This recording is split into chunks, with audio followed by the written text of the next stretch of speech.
Pakistan Pakistan Pakistan ISI ISI आतंकवाद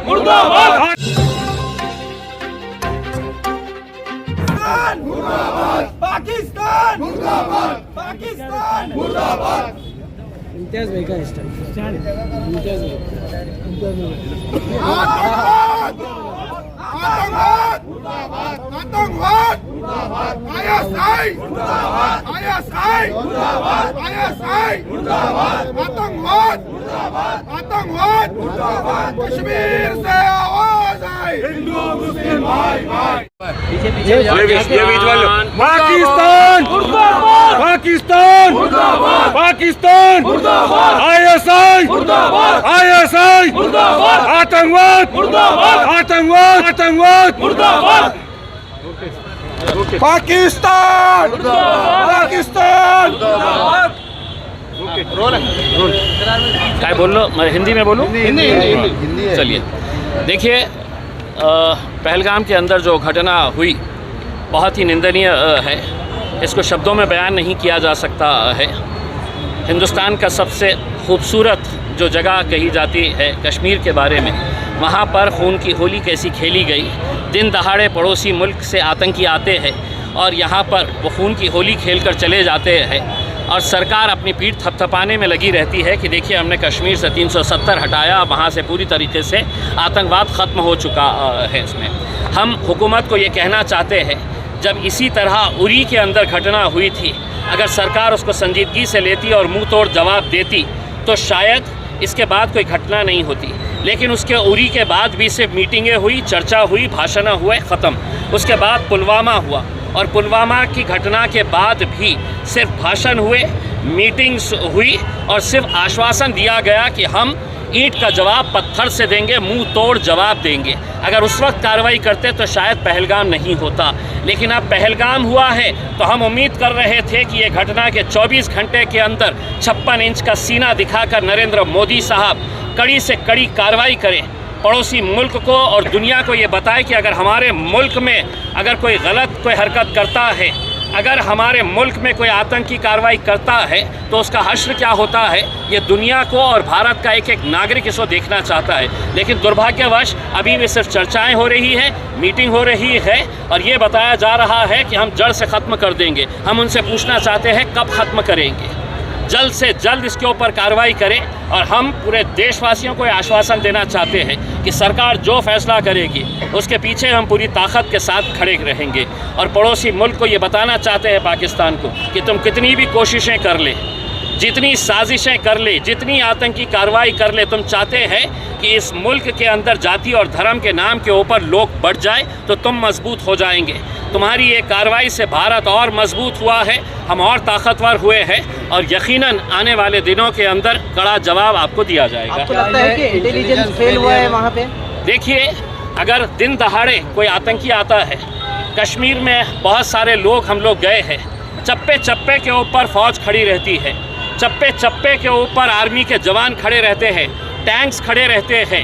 ये दावा किया जाता है कि यहाँ पर कोई भी हिम्मत नहीं कर सकेगा हुकूमत की पॉलिसी के ख़िलाफ़ जाने का।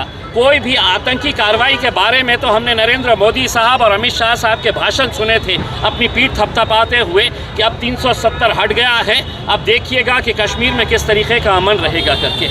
लेकिन शायद उस पीठ थपथपाने के चक्कर में, अपनी वाहवाही करने के चक्कर में वो ये देखना भूल गए कि पड़ोसी मुल्क आतंकी कार्रवाई कर रहा है और बेकसूर कितने सारे ऐसे लोगों की जान चली गई जो कश्मीर को देखने के लिए गए थे।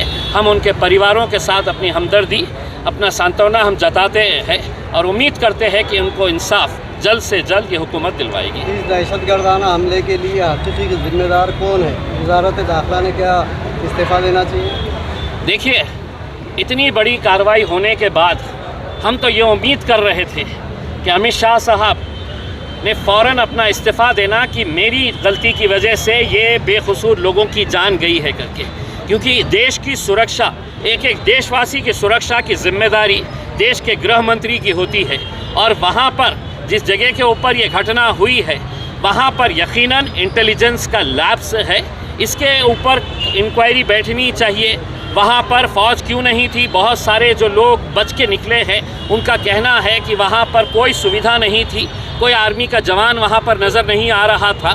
तो जो भी तथ्य है, जो भी सच है, वो लोगों के सामने लाना चाहिए। और अमित शाह साहब से हम गुजारिश करते हैं कि आप अगर ये देश को नहीं संभाल सकते हैं तो अपना इस्तीफ़ा दीजिएगा।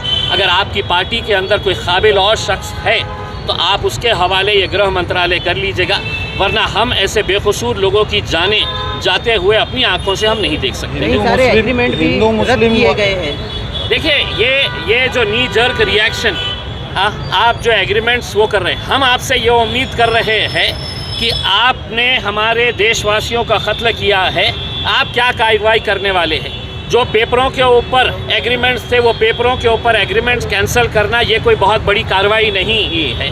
वैसे भी हमारे क्या रिश्ते थे उनके साथ सबको पता है, उसमें कोई ऐसा रिश्ता नहीं था मोहब्बत का और प्यार का उसमें।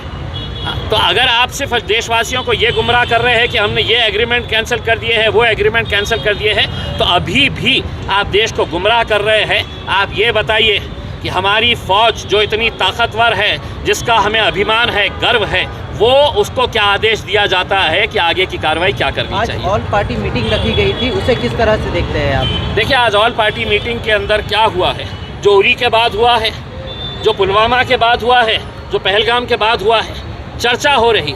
जब हम आपको कह रहे हैं कि आप कोई चर्चा मत करिए, कोई पार्टी आपसे उम्मीद नहीं कर रही है कि आप हमको बुलाइएगा और चर्चा करिएगा करके, हम चाह रहे हैं कि आप कार्रवाई करें करके। और दूसरा ये है कि आज की जो मीटिंग थी ऑल पार्टी मीटिंग, वो ऑल पार्टी मीटिंग के अंदर वो पार्टियों को बुलाया गया है जिनके सांसद 5 से ज़्यादा है। 5 से कम जिनके सांसद हैं उनको उस मीटिंग के अंदर बुलाया नहीं गया है। क्यों? असदुद्दीन अवैसी साहब क्या अपनी कॉन्स्टिट्यूंसी के लाखों लोगों की नुमाइंदगी नहीं करते हैं उसमें? क्या इंडियन यूनियन मुस्लिम लीग के जो सांसद हैं वो अपनी कॉन्स्टिट्यूंसी के लाखों लोगों की नुमाइंदगी नहीं करते हैं? क्या उन्हें ये इख्तियार नहीं है कि इस घटना की निंदा करने के लिए उस मीटिंग के अंदर उन्हें भी बुलाया जाना चाहिए था? लेकिन उन्होंने किरण रिजिजू साहब को, जब असदुद्दीन अवैसी साहब ने बात किया तो उन्होंने कहा कि नहीं, बहुत ज़्यादा लोग हो जाएंगे, इस वजह से हमने कुछ कम लोगों को बुलाया है। हम ये कहना चाह रहे हैं, इतनी घटना के बाद क्या नरेंद्र मोदी साहब और अमित शाह साहब 1 घंटा एक्स्ट्रा नहीं दे सकते हैं? एक घंटा एक्स्ट्रा नहीं बैठ सकते हैं चर्चा करने के लिए? और पूरे जितने सांसद हैं उनकी क्या राय है ये सुननी चाहिए थी। हम छोटी पार्टियों को नहीं बुलाया गया है, उसकी हम निंदा करते हैं। इस हमले के बाद कई सारे लोग हिंदू मुस्लिम कर रहे हैं, उस पर क्या कहेंगे? देखिए, ये 1%, 2% और पूरा का पूरा गोदी मीडिया जो है वो यही खेल खेल रहा है। क्योंकि जब सरकार अपना एजेंडा चलाती है तो उस एजेंडे का हिस्सा गोदी मीडिया भी हो चुकी है, और इस तरीके से उनकी न्यूज़ को दिखाया जा रहा है जैसा मानो पूरे एंकर्स वहाँ पर मौजूद थे।